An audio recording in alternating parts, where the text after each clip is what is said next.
could be different. Right. Yeah. I'm printing them from my phone, so sometimes that's, Yeah, that might be a little iffy. Yeah. that might have screwed it up. Yeah. Yeah. So, one more minute, we'll go ahead and get started. Because I don't, they were talking about maybe like to get monitors so you can see who's online. So I have no idea if anyone's online. Right. He'll probably bring it up on the Yeah, maybe, I don't know. screen, but Yeah, I think I'm in camera range. It looks like I am. looks like it. Oh, and there's the timer. It is 11 o'clock. How about that? So I'll just do some little intro stuff first. How about that? So I feel like I'm still so new to the market center. I don't always recognize faces, and I'm still trying to learn names. So I apologize if you've been here to a class before. I think I do recognize you. Well, I know I was online. I Okay. watched an online class that you did. Okay. But I've never been here for a Okay. person one. All right. So I'm maybe I'm kinda new just too, making so. stuff up. I don't know. Well, I'm happy you're here in person. So I'm Sallie Wagner, and Murray Coleman and I have a company called Brokerage and Compliance Resources, BCR. And so we are your broker on call for any questions you may have about transactions, contracts, compliance issues, whatever. Okay, so I'm new, right? So I'm really new to all of this. So Okay. if I like do my first contract or something, do I call you? Yeah, you can. I mean, I'm sure there are lots of resources in your office. However, yeah, I get a lot of calls from people who are like, "Oh my gosh, this is my first contract. Can you help me?" So I'm happy to help in any way I can. Sometimes the answer might be, "Golly, that's an office thing, so you need to Okay. talk to somebody in your office." But if Okay. it's just a pure contract question, I'm certainly happy to help you with that. So I'm sorry, I apologize for everyone who's online, but I did write my contact information up here on the board. Sallie Wagner. My phone number is 816-616-5403. That's a Kansas City area code. However, I am here local to the area. My email is Sallie Wagner, and it's Sallie, Sallie, Wagner@kw.com. And then I also have information up there for the Facebook group that Murray and I moderate. It's called KW Florida-Broker Forum. And so everyone, if you haven't joined, please join. And we have some questions that we ask because as I was explaining earlier, we want to make sure that everybody in the group is in one of the offices where we work. It has to do with antitrust and some other issues. So we just want to make sure that, we're not advising people who are outside of our group. That's going to distract me, so I'm going to turn it over, even though I put it on silent. So that's how you can get in touch with me. And I try not to look at email that much. Obviously I check it regularly throughout the day, but not constantly, because otherwise I wouldn't do anything else. And I'm sure everybody else has that same problem. I think I have about a dozen different email accounts that I monitor for different reasons. So the best way to get my attention is to text me. That's pretty immediate. And, sometimes I'm on a Zoom call and I can't get to you right away, but I will at least try to say, "Hey, I'm on a Zoom call. I'll be done at, 1 o'clock or whatever," so that I can keep in touch with you that way. So yeah, text is the best way. Phone call certainly is always good. Email is third on the list. And then obviously the lowest priority would be the forum, because I'm not on Facebook all the time either. I was talking to somebody yesterday and she was like, "Yeah, you're just sitting around eating bonbons and looking at Facebook." Yeah. No, that doesn't happen, right? None of us, right? So a little bit about me, because some of you are new, some of you may have heard this before. So I'm Sallie Wagner. I work with Murray Coleman on brokerage and compliance resources. I also have a real estate school, Prosperity Real Estate School. So that's the card here. And these are little hand sanitizers. If anybody wants to, you just pull the cap off and it sprays.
Hello, we have lost sound if you can hear us.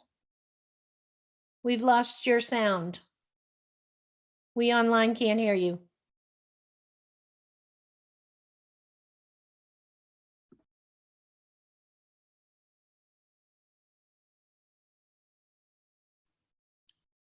We cannot hear you. Now we can, or, I can't. oh, Can you hear Sue? no, I guess I can't. I thought that was, I guess that was her. I thought you were her. No. She muted something when she did the hand sanitizer. It went off. All right, you guys here again? Can you hear me? Yes, who's me?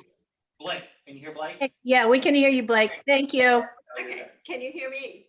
Yes, we can hear you, Sally. Thank you. Try to speak up, okay? Okay, so if I move this way, Yeah, a little bit. If you're closer, you get the more mic, that'll be fine. yeah, I'll okay. make sure. Is that better? Can you hear me Yeah. okay?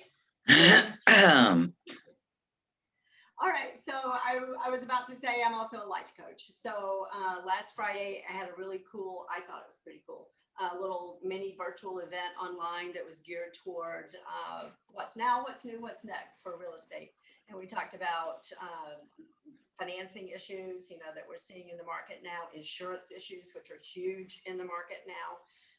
And I did a little mini coaching session. I have another event coming up in 2 weeks from now. So I'll might send emails out to announce it. No charge to attend.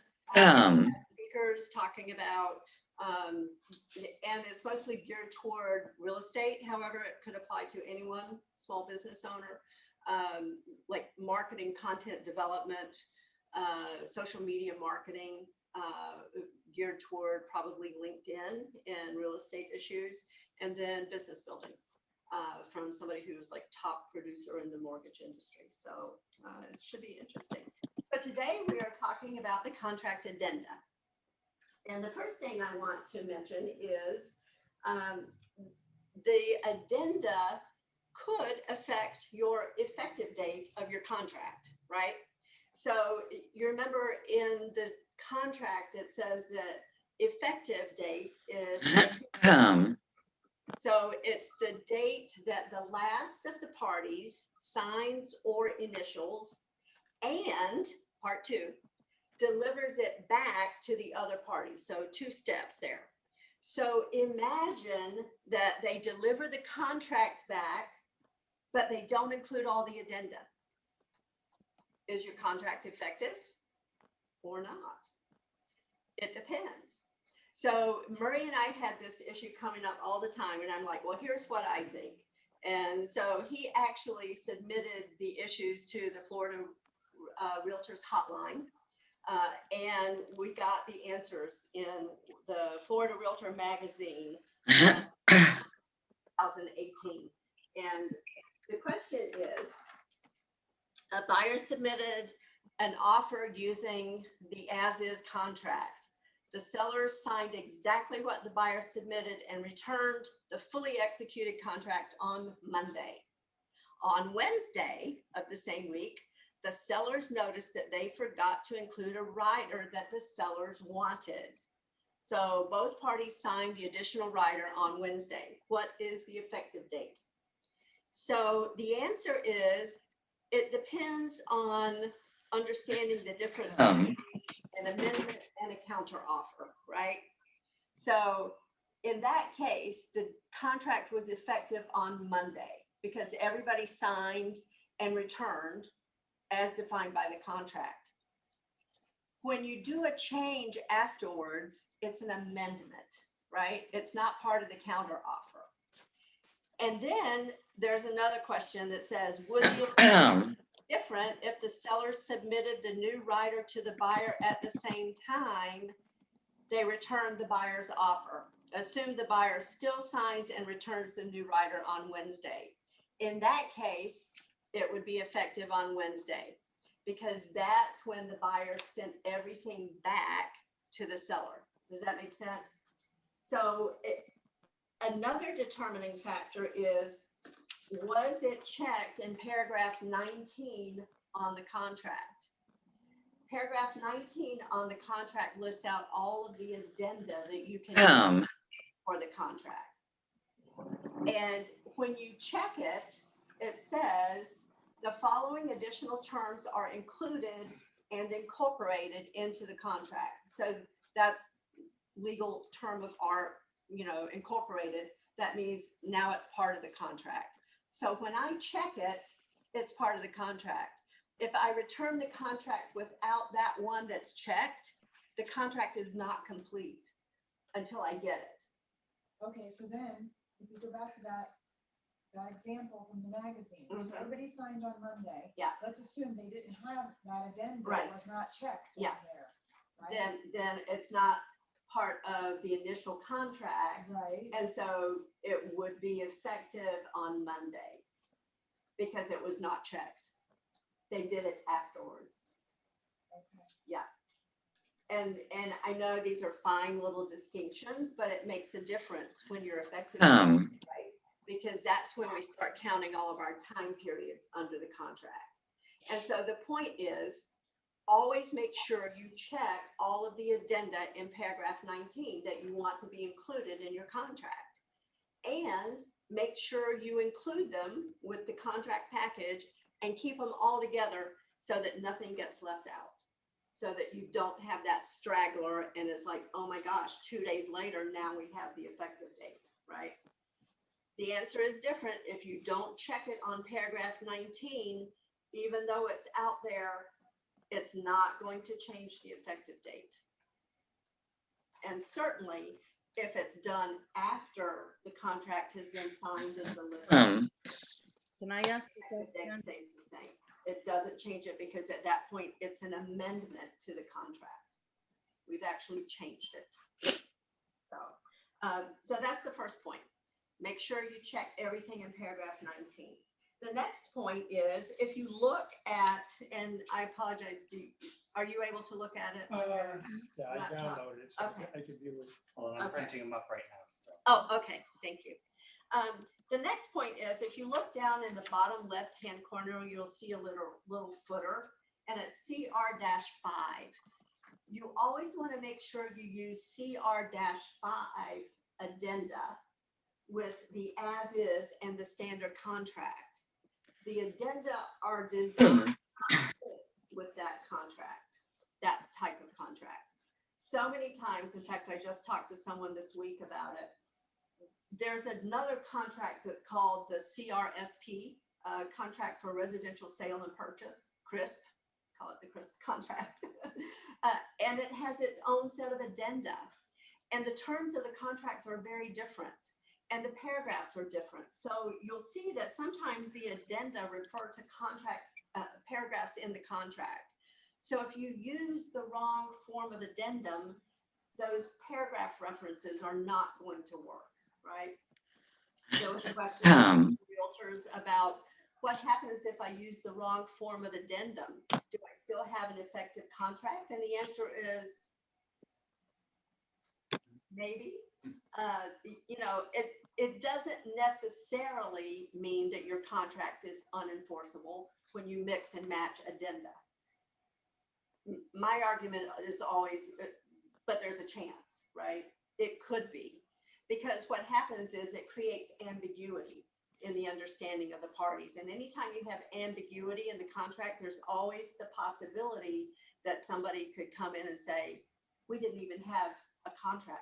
It's invalid, it's unenforceable. And why take that chance? It's so easy just to use the right form, okay? So those are my little soapbox things. Can you tell me what was the number? What's in the lower left-hand corner of that? CR-5. Yeah, it should say CR-5. And that's, what document do you have open? This is the comprehensive rider to the residential contract for sale and purchase, a condominium rider. And they're all going to have that same footer at the bottom. So let's talk about them. And if you can see, and you probably can't because it's not very visible, but this is paragraph 19 of the as-is contract. And the addenda go from A to BB and then other. Now we have a CC writer. I always like to say that, and, you know, Elvis. So now we have a CC writer. However, it applies only to Florida area. So it doesn't really affect us. Okay, so let's just start at A. And we're going to go through these pretty quickly. Just FYI, in the attachments and also on the broker forum in the documents section, there's a document that is a collection of all the posts. I did a whole series of posts on the addenda a year or so ago. And so I collected all of those in one document. So please access it, use it. I talk in detail about the addenda, how to use them, potential scripts, ways to talk to your sellers and your buyers about the addenda to explain them. So it could be a good resource for you. And where do we find that? It should have been in as an attachment to the emails with all of these, and it's also in the document section on the forum, Okay. on the Facebook forum. Okay, great. We have a lot of resources on that forum, so check out the document section. Okay, so the Condo Writer. So this is obviously going to be used for properties that are subject to a condominium association, right? So the first thing is condo association approval. Well, sometimes the condo association has the right to approve the buyer, right? And so you want to check there at paragraph 1. And it says that the contract is contingent upon approval by the association no later than, and then you fill in the blank. And it defaults to 5 days prior to closing. Well, obviously, if the association doesn't approve the buyer, we don't want to make the buyer buy a property that they're not going to be able to live in, right? And I remember decades ago, there was kind of a semi-famous case, I guess. I think it was the Dakota, the building in New York where John Lennon lived. And Richard Nixon, after he left office, wanted to live there, and they denied his application. They didn't want him to live there. So it does happen for various reasons. So that's what paragraph 1 is. Paragraph 2 is the right of first refusal. Now, this is pretty weird, and I've asked what happens is the condo association itself or individual owners in the condo community have the right of first refusal. So seller lists the property, they get a buyer, and the condo association says, you know, we want to buy that property at that same price. And they can kick that buyer out and buy the unit because they have a right of first refusal. Or perhaps some of the individual residents have that same right. And I've actually seen it happen. The listing agent was all set. They had the contract. They submitted it to the condo association and they said, yep, we're going to exercise our option. And they actually bought the unit, kicked the buyer out. Interestingly, the buyer's agent then filed a claim for procuring cause to get commission on it, even though her buyer had lost out and the condo association had exercised the right of first refusal. So it can and it does happen. So just be aware of that and be aware of what the rules say. You want to make sure you know that up front so that you and the seller are prepared for it. Next is the fees, assessments, prorations, litigation. You want to disclose all of that. And sometimes there's ongoing litigation. There are consent decrees that could affect the financial obligations of the owners in the community. So you want to make sure all of that is disclosed. On page 2 at paragraph C, it's special assessments and prorations. If there are any special assessments, because maybe they had to replace the roof or they had to replace the stairs and the railings and all kinds of stuff that can happen, that needs to be disclosed. Paragraph 4 is sprinkler system retrofit. Paragraph 5, so you notice it says non-developer disclosure. If you remember from your pre-licensing class, when we learned about all of the disclosures that are required by the condo statute, the documents are different depending on who's selling it. If it's the initial developer, you have to disclose certain things. If it's a resale owner, you have to disclose different things, right? And all of those things are listed here in paragraph B. So the first one is the buyer acknowledges that the buyer has copies of all the documents. And if that's true, then the buyer should check there. The next one is this agreement is voidable, not void, but voidable by the buyer within 3 days after receipt of all these documents. So here's what happens. You know, the seller provides some of the documents, but maybe not all of them, and they just get trickled out and trickled out. I helped an agent with an instance, this was probably 4 years ago or so, day before closing, they still didn't have all the documents, and the buyer terminated. Because after the buyer gets all of the documents, they have 3 days to review and decide whether to terminate or not. And the buyer said, okay, we're out, we're done. Here's another way it can happen. So listing agent had provided all of the documents up front, no problem. But you notice it says current. It has to be current, right? Current copies of all of this stuff. So a couple of weeks later, past the inspection period, and the condo association calls up the agent and says, oh my gosh, we gave you the wrong copy of the FAQ. Here's the current version of the FAQ. And it started the 3 days all over again. Once the buyer received the current copy of the relevant document, the buyer then had 3 days to determine whether or not to proceed with the contract. So all these dates need to be tracked, and especially, you know, that can happen, right? You think you have the most current version and you don't. And then the next one on page 3 is paragraph 6, buyer's request for documents. It says, yeah, I want all of those. Buyer's receipt of documents. Don't have the buyer sign that until they have actually received all of the documents, right?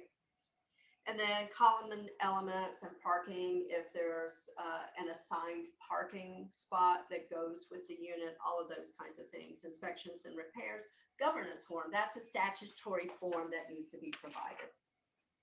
Okay, that is the condo association disclosure. The next one is the HOA. Now, the main difference is in the condo disclosure, the seller actually, yes. I'm sorry, I have a question about that. Uh-huh. The buyer's request for documents. So let's assume we think that the documents that we were given are current.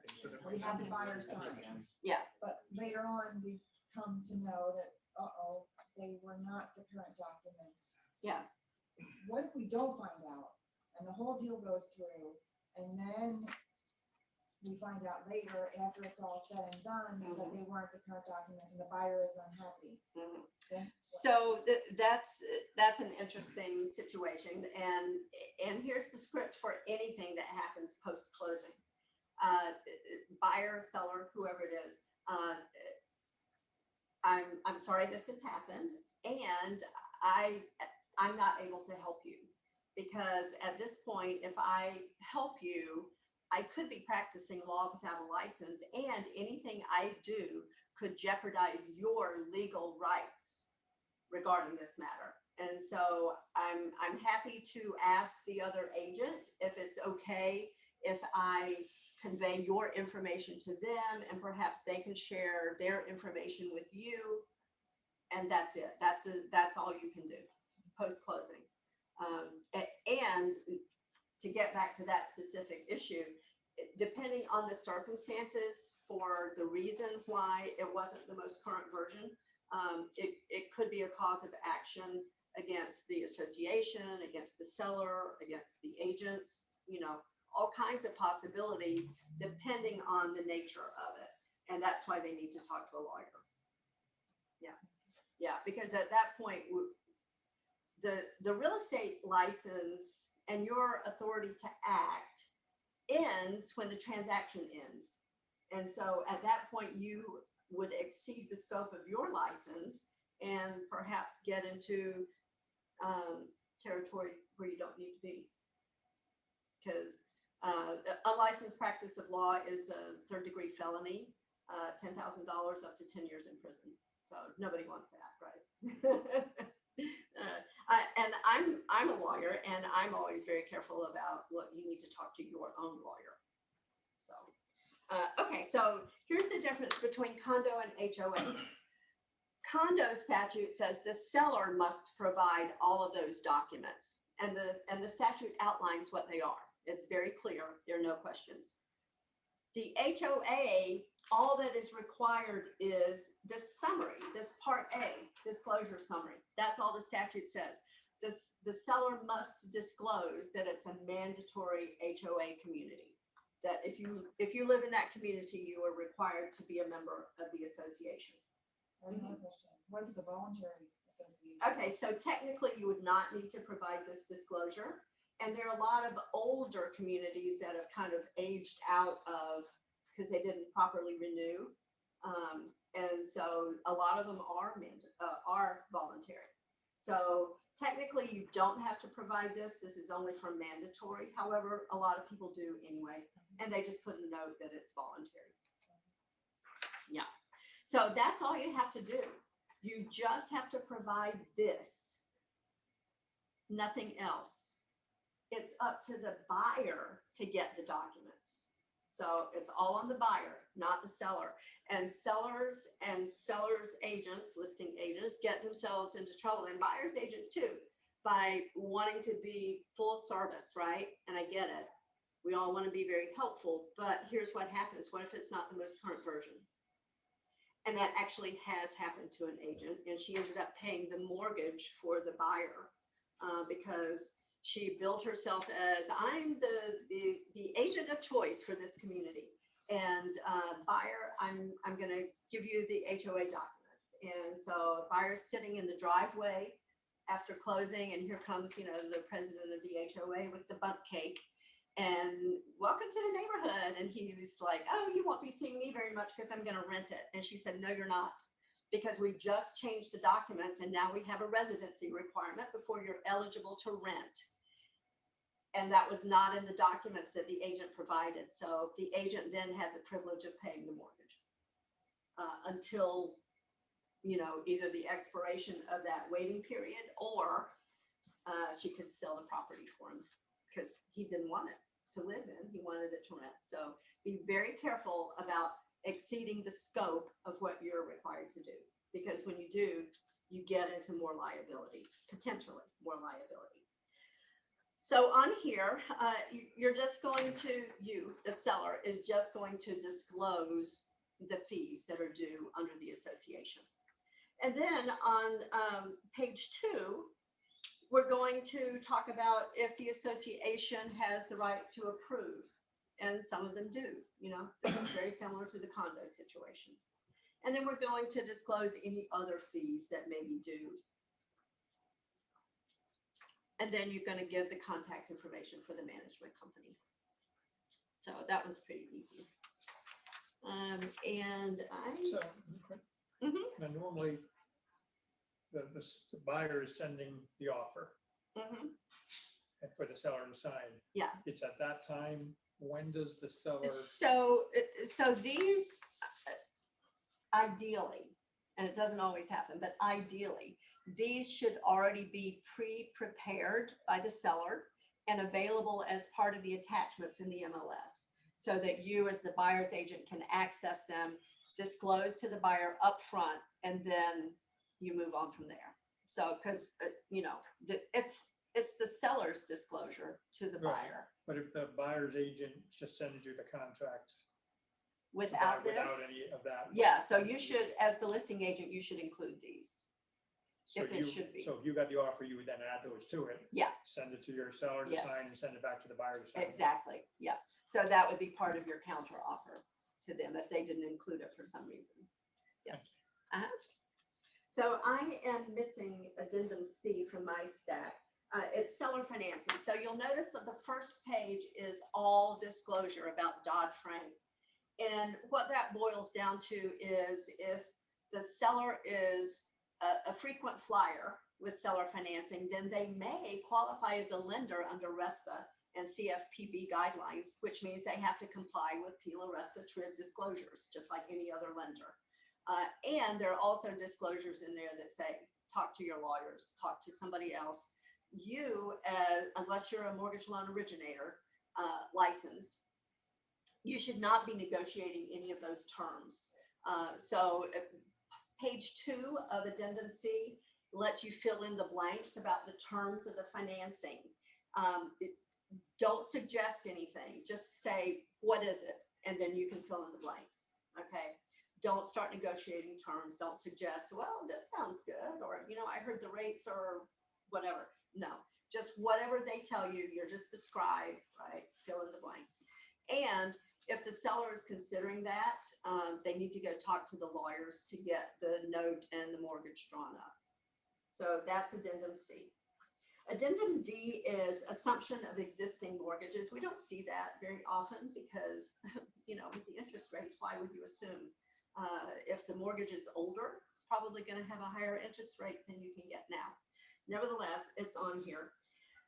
And you want to disclose basic information about the mortgage that the seller currently has. And we also make it contingent on approval by the lender. Obviously, if the lender doesn't approve the assumption, we don't want to make the buyer buy the property. Addendum E is the FHA VA addendum. And back in the old days when we did .loop, there was a search quirk in the templates for Florida Realtor forms. And, you know, if you're searching for FHA VA addendum, what are you going to type in? FHA, right? You type in FHA, it automatically pulled up the Crsp form of addendum. So constantly I saw the Crsp form of addendum used for FHA. The name of this one is federal. So in order to find this one, you actually had to type in federal. In DocuSign, I don't believe that's an issue anymore. But here's what happens. So FHA, VA loan programs are different from conventional loan programs, right? So paragraph 3, it says, check if applicable. This is only FHA financing. And you would check that, and then it tells you how we're going to manage FHA financing. And there are appraisal issues that are special with FHA financing. And in here, it says that if the appraisal does not come back per the guidelines at the necessary amount, then the buyer doesn't have to, but they do have the privilege of proceeding with the transaction. So it doesn't come right out and say they can terminate, but that's what it sounds like to me, because it's, you know, it kind of gets to it backwards. And we have the same thing with VA. And there are going to be some repair obligations for the seller, potentially, depending on what the appraisal shows. And then this is interesting. This is different. Usually it's the seller and the buyer, right? Because they're the parties to the contract. Guess what? On this one, the agents sign. The agents sign the FHA addendum as well as the buyer and the seller. Addendum F is the appraisal contingency, and I get lots of questions about this. And the reason is because of paragraph 8B in the contract. Paragraph 8B has language in there about the appraisal. And what it says is that even after the end of the loan approval period, if the lender denies the loan based on appraisal issues, then the contract terminates and the buyer gets the escrow back. Okay, that is not an appraisal contingency that protects the interests of the buyer. That protects the interests of the lender. It has to do with loan to value ratio and underwriting guidelines for the lender, not the buyer. So I've seen instances where the appraisal comes back $25,000 lower than the sale price, and yet the buyer still gets approved. So it didn't protect that buyer, right? It was all about the lender and whether there's adequate loan to value ratio. What the appraisal contingency addendum does is protect the interests of the buyer. And it says if the appraisal comes back less than a certain amount that you put in there, then the buyer can either proceed with the transaction or terminate and get the escrow deposit back. So what always happens is the appraisal comes back low and the buyer wants to negotiate. The seller doesn't have to negotiate. There's nothing in here about, and let's renegotiate the price. It is in the Crsp form of contingency addendum, but we're not using Crsp, right? We're using CR-5. The options are buyer proceeds with the full price or buyer terminates. Reality is a lot of times they actually do renegotiate the price. However, the seller is under no obligation to do that. The seller can stand firm and go, sorry, pay it or leave, right? But that is the one that protects the interests of the buyer. Okay, short sale approval contingency. If anyone has ever done a short sale has nothing to do with time. It has to do with we're selling it short of what it takes to satisfy the mortgage debt. And so that's the shortfall, right? And what this says is it's all contingent on the lender approving the short sale. That's what it comes down to. It all depends on whether the lender approves. And interestingly, it says if the lender forecloses before we do the short sale, then the contract terminates. Well, yeah, right? I mean, that's, and people are like, how could that happen? Well, here's how it happens. And I mean, back in the day, I worked at RTC and we had an REO section, and then we had a SAMHSA section that managed, you know, loans. And then the REO managed the actual foreclosed property. Well, there are lots of times that the foreclosure people, and this happens in real banks too, it's not just RTC and government stuff, but the foreclosure people are over here and the short sale people are over here, and they're not necessarily talking to each other, right? So it's just a race to see who gets to the finish first. And sometimes it's the foreclosure people. And so what would happen would be, you know, the group would foreclose on the property, it would become REO, and the loan management people didn't even know about it. They were still managing the loan, thinking that, you know, and it had already gone to foreclosure. So it does happen, and the addendum addresses that situation. The next one, this is going to be key now, I believe. H, homeowners flood insurance. So this allows the buyer to terminate the contract if they're not able to get first year premium at a certain rate for homeowners insurance and or flood insurance. And so what we're seeing in the market now is, my insurance friends call it a hardening of the market. Rates are going up. A lot of people are priced out. I mean, they're seeing it go up like 1,000%. And people are like, I can't pay the rates. I can't pay my insurance premium anymore. And with this new proposed legislation about the roofs, has anyone seen that? So yeah, Senate, what is it? Senate Bill 780 or something. So any roof over 10 years old, they're not going to give you full replacement value. It's only going to be current depreciated market value for your roof if you file an insurance claim, because there was such a spree, I guess, of roofers going through and, hey, we'll get your insurance to pay, and everybody gets a new roof, right? Kind of like Oprah, and you get a new roof, and you get a new roof. So they're like, no, we're not going to do that, because insurance companies were paying out more in claims than they're getting in premiums. So it's going to, you know, make it more difficult for people to get insurance. It's going to be more expensive for people to get insurance. So this could be a real advantage for your buyers. So think about this. I would anticipate seeing more of that when people are really thinking, how can I help my buyer? Because, you know, so different situation, but somebody called me yesterday and was like, oh my gosh, the buyer just found out that, you know, they thought the taxes were $3,000 and now they're $8,000. That's a huge shock, right?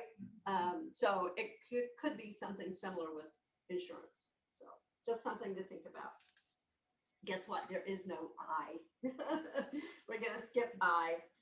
Now we go to J, interest bearing account. This is only for a situation where we put the escrow into an interest bearing account. Most escrow accounts are non-interest bearing because nobody wants to deal with what do we do with the interest, right?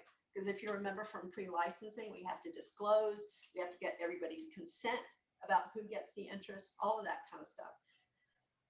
Think of the situation, and I always try to think of why would you even use this? And this is kind of far-fetched because we not likely to use this form of contract for a multi-million-dollar new construction, right? That's going to be a very customized contract. But imagine we did. Imagine that, Tom Brady wants to buy a new house at Longboat Key. And there's a beautiful, like $27 million place that I've got my eye on, right? So he wants to tear it down and build something new. And that's going to be a process, right? And if it's $27 million, it's going to be a prolonged escrow period. And we're probably going to have $4 or $5 million in escrow. Well, at that level, it makes sense to have it interest bearing, don't you think? So that's the far-fetched way that I could see this coming into play. Otherwise, $10,000 over a couple of months at most, probably not, right? Okay, so K and L. Now I want to just kind of hold this up to you, and I know you're not going to be able to see it very well, but this is the as-is contract, and you see we have 3 columns of addenda. And in the middle column, it says K and L are reserved. Okay, now this is the standard contract, and you see K and L, they have the titles listed. So what that means is we would never use K and L with the as-is. We can only use K and L with the standard, and here's why. So K is the as-is addendum. What it does is it turns the standard contract into an as-is contract. It goes through like line by line and makes all those changes so that the standard contract is magically an as-is. And yet I've seen it used with the as-is contract, and I'm always like, really? It's already as is. What? It's like, no, we really, really mean it. It really is as is. It already is as is. No need for the belt and suspenders, right? So we would only expect to see this with a standard. And here's how this might come about. Buyer submits the offer on the standard, and for some reason, the seller goes, no, I don't want that. I want the as is. And so they could counter using this addendum. And it's so funny. I was teaching a class 2 or 3 months ago, and an agent was in there, and she had actually had that very thing happen right before the class. She was like, oh my gosh, I just got an offer on the standard contract. The seller doesn't want it. Boom, I'm going to use this. So that's how you could use it rather than go redo the contract, right? The next one is so cool, and I'm surprised I don't see it more often. But here's how this works. This is the right to inspect and right to cancel, addendum L. This turns the standard contract into a hybrid between the as-is and the standard. So, you know, in the as-is, the buyer has the sole absolute discretion to terminate the contract within the inspection period. That's not the case in the standard contract. And for anyone who was in the class last time about the as-is versus the standard, it's a very complex process to get to the point where you could terminate based on inspections in the standard contract. So what this does is it gives, we're using the standard, and we have this right to inspect, right to cancel. It gives the buyer the absolute right to terminate within the inspection period. If they don't, then all of those repair provisions and limits in paragraph 9A and in paragraph 12 kick in, and the seller has to make all the repairs to the property that have been identified. So it's ideal, right? The buyer has the flexibility to terminate within the inspection period, and if they don't, then they get the benefit of the seller making repairs.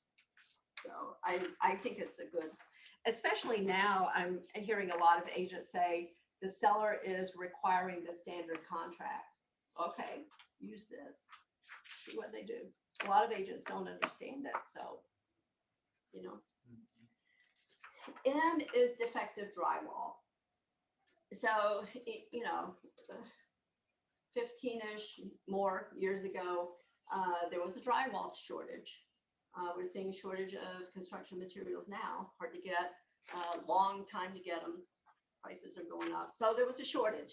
And so they got drywall from other sources and it turned out to be defective.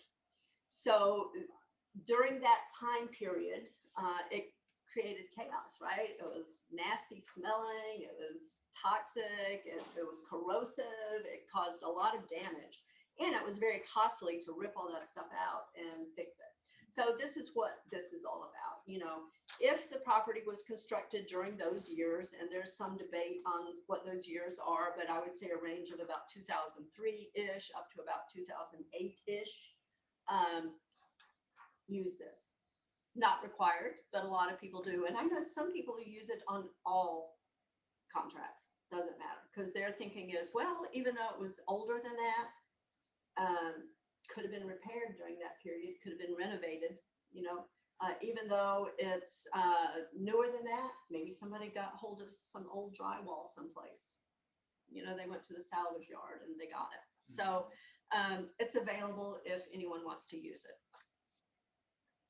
N is coastal construction control line. So there's this imaginary line along the coastline beyond which we do not build, right?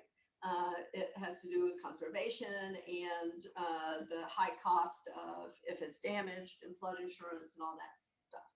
So what it says, and you can look online, there are maps that show where the line is.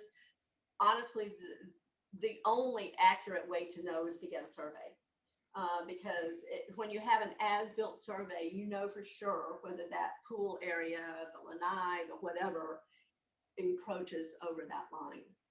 So it's just a disclosure about that everyone is advised to verify, because it would affect what happens, right? If you've encroached over the line and that part of the property is damaged, you may not be able to build back. Or if you build back, it may be severely restricted in what you can do.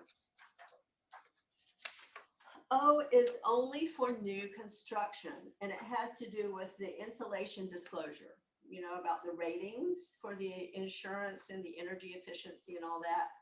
Only new construction, again, highly unlikely that you would be using this contract for new construction. Usually builders have their own contracts, right? Because new construction is very different. I've seen it happen though on a couple of occasions, and I always say, you got to use it. It's a statutory requirement. It's not just that I'm like, hey, use it.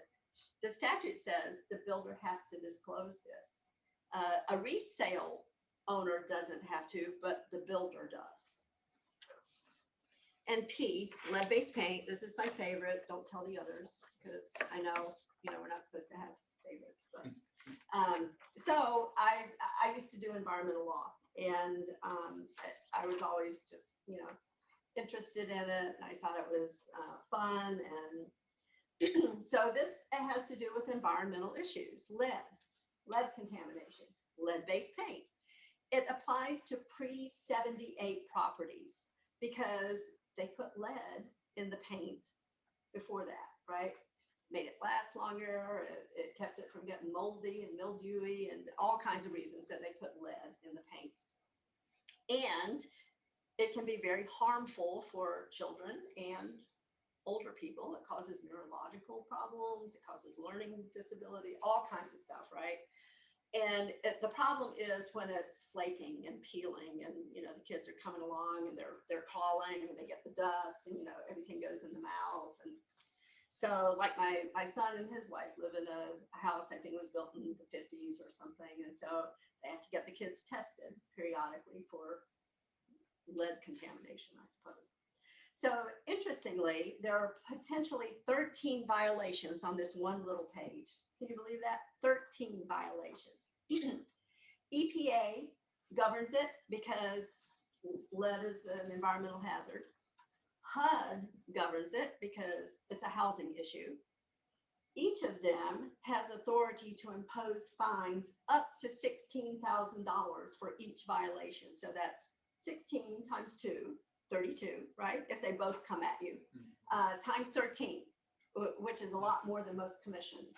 And so that's why I always tell people, why are you quibbling about it? Is it really worth $16,000, you know, to quibble about initials or a checkbox? No, I don't think so. The statute puts the liability on a licensee, and it defines a licensee as anyone who is paid by the seller. Well, as the buyer's agent, where does your commission come from? So, yeah, the listing agent shares it to you as the cooperating broker. So ultimately it comes from the seller. The other day I was talking to somebody, FSBO, and she was representing the buyer. The buyer was paying the commission.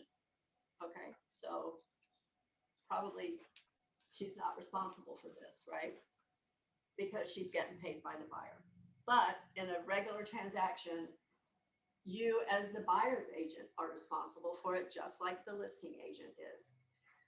So in the first section, we're asking the seller to disclose. Do you know about lead-based paint hazards?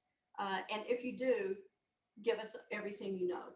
And so it's initial, and then they check yes, no, yes, no. And they must check an initial at that. So 2 or 3 years ago, I was getting all this pushback from agents. I'm like, okay, I'm just gonna get in touch with EPA. And they confirmed my understanding of how to do this. So I feel pretty confident that I'm advising you correctly.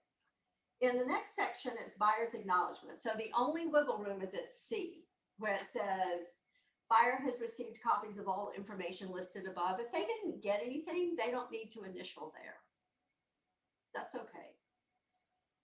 The rest of it, they have to though, right?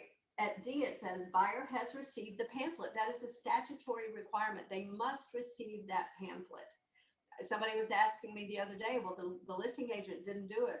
What do? You give it to them because they must receive it and you are responsible, even though, you know, or vice versa. Well, the buyer's agent didn't give it to them, then listing agent, you give it to them. They have to get that pamphlet. And then the next one is the buyer has a 10-day opportunity to inspect for lead-based paint issues. This is separate from any opportunity to inspect under the contract. It's specifically for lead-based paint, and they can waive that, and most people do. So they must check one of those options at E. F says licensee has informed seller of all the obligations and is aware of licensee's responsibility to ensure compliance. So that means you as the licensee, whether the listing agent does it or the buyer's agent does it, the licensee must inform the seller, these are your responsibilities. And guess what? I have to make sure you do it. That's what it says. And then everybody signs it, and you'll see seller signs, buyer signs, and then look at the bottom. It says listing licensee, listing agent, right? Selling licensee, that's the buyer's agent. But then look back up at F, it says licensees. It doesn't say listing licensee, it doesn't say selling licensee, it just says licensee. That's why I say both agents are responsible to ensure the seller knows and the seller complies. So I don't mean to scare anybody. However, I do know places where they've gotten audited and they've gotten fined. So it does happen, and it's really not worth it. It's such a simple form. And since there's only one box on that line, if you use Documex, does it automatically fill for the two? So it's not necessary for both of them, so long as one of them does. But sometimes, like if it's a FSBO, and you know there is no listing agent, so then it would be up to the buyer's agent to, so long as somebody signs. And I know we're getting close to time, so the rest of them will go quickly. Q is housing for older persons. This is, you're going to check, is it 55 plus? If it's is it 62 plus? My daughter aspires to live in a 55 plus community. Don't know why. She wants to be there now. But this is what you use if it's in one of those communities. R is rezoning contingency. So this says that the whole transaction is contingent upon buyer being able to get the zoning changed. And so imagine, in pre-licensing, we talk about buffer zones and, how the zoning can change over time and all that kind of stuff. So imagine that we're in one of those transition places, and I see this a lot in like, as you're headed into Sarasota or you're headed into St. Pete in certain areas, where it has changed or is changing from residential to office, where you see the insurance business in something that's a house, right? It's clearly a house, but it's an insurance. And there's the photographer, and oh my God, the lawyers are coming into the neighborhood now, And maybe the zoning hasn't yet changed as we progress down the street, but it's headed that way. And so the buyer comes in and goes, gosh, I really want to put my real estate business there. And I only want to buy the property if I can get the zoning changed to allow me to do that. So that's when you would use that. Because right now it's a residential area, so you would use the residential contract, but you want to change the zoning. Makes sense? The next one is lease purchase, lease option. Well, makes sense. Lease purchase is I'm going to lease the property and I've already agreed that I'm going to purchase it based on these certain conditions.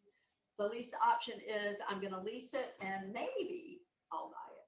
Don't know. We'll see. But here, here are the terms of the option, and I may or may not exercise the option. So if that's the case, we want them to go talk to the lawyers and get all of those documents drawn up ahead of time. If they're not able to, then the contract will terminate. Pre-closing occupancy by buyer and post-occupancy closing by seller. So T and U, we always advise no pre, no post occupancy because it's a tenancy and people try to get around it. You need a lease, whether it's occupied by property, the seller leaves a little bit left and I'll come and get it later, or the buyer moves in early. Hey, let me just put my stuff in the back. It's a tenancy and you need a lease. So anytime that happens, what these addenda say is we're going to go talk to the lawyer. We're going to split the cost. And if we're not able to come to a mutually agreeable lease by a certain time, then the contract is going to terminate. But you always want to make sure they have it in writing because there are too many things that have gone wrong. The storm comes and Murray tells the story, it blows the U-Haul trailer away that the buyer left parked there overnight. V is sale of buyer's property. So we make it contingent on the buyer being able to sell their current property by a certain date. And if it's under contract already, or when it goes under contract, then we're going to provide a copy of that contract to the seller. And we're going to just take out the pertinent information like the names and the amounts and all that kind of stuff, right? But this is what happens. What I'm seeing a lot of questions recently is, can we do a contingency on the seller's purchase of a new property? So we may see something like that in the revisions that may be coming. Backup contract, we see this a lot because there are multiple offer situations, right? So if you want to be considered, like, this one, they already accepted the offer, but hey, things happen, right? If maybe it hasn't survived the inspection period yet, and if for some reason that contract falls up, pick me, I want to be next, right? That's what this is. So you want to use that. The next one, and this would be from the buyer's perspective. The next one, the kickout clause, this is I came to the party with you, but I might be leaving with somebody else addendum. And so this is from the seller's perspective. What this is, like, okay, I guess I'll take your offer, I'll accept it, but I really think something better is going to come along, right? And if it does, then what I'm going to do is come back to you, buyer, and say, put more money into escrow and waive all the contingencies. And if you do that, then you can stay in contract with me. If you don't do that, you're out of here. So this is harsh, and sellers use it sometimes, so be aware of it. It is a possibility. The next two are companions, Y and Z. Seller's attorney approval, buyer's attorney approval. It's just what it says. The contract is contingent upon approval by the buyer's or the seller's attorney, right? What happens is I see a lot of people who want to do creative writing, and instead of using the addendum, they write in paragraph 20 additional terms. Contract is contingent upon review by seller's attorney or review by buyer's attorney. Well, guess what? Review does not mean approval. You can review it all you want, and you can send me a 10-page memo on everything that's wrong with the contract, and I'll say, oh, that's so cute, because you didn't have the right to approve. You only had the right to review. Words matter. Words matter. So if you're doing that, please use the addendum. You know, it's just so easy. It's already there for you. AA is licensee's disclosure of personal interest. This comes up a lot. This should be used when you, as the licensee, are a party to the transaction, as the buyer or the seller. And I always suggest, and I think this is consistent with the NAR ethics rules, if you're closely related to a party to the transaction, if it's your spouse, your mother, your grandmother, we get a lot of, new agents and they're selling the property for grandma. Make sure you use that. And for me, the test is always, if I were on the other side of that transaction, would I want to know? Yes, of course I want to know that you're representing grandma. I don't care if you're representing your fifth cousin twice removed, who you've never seen and just showed up one day. I don't care about that. But if it's a close personal relationship, because that could affect the transaction, right? That's something that you would want to disclose. I would suggest always err on the side of over disclosure of those personal relationships. And B is binding arbitration. So in the contract, in paragraph 15 and 16, we talk about dispute resolution.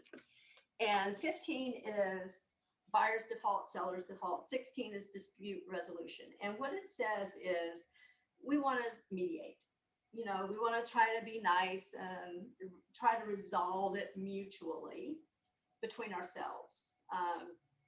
However, maybe we don't want to mediate. Maybe we want to go straight to arbitration. So arbitration is when we bring in a third-party arbitrator who will decide the issue, and it is binding, just like a court of law would be binding. And everybody is going to agree to be bound by that decision. Mediation is, let's try to agree with ourselves, and if we don't agree, oh well, we tried, right?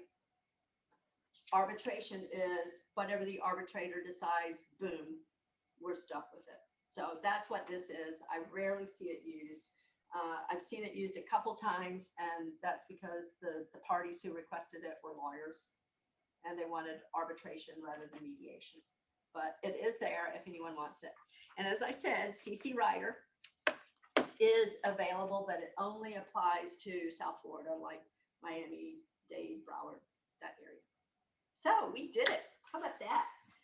Any questions or comments or concerns about the addenda and how to use them? You kind of said it, but what are the most common ones that are used? Yeah. So condo, HOA, FHA, VA, appraisal, and lead-based paint.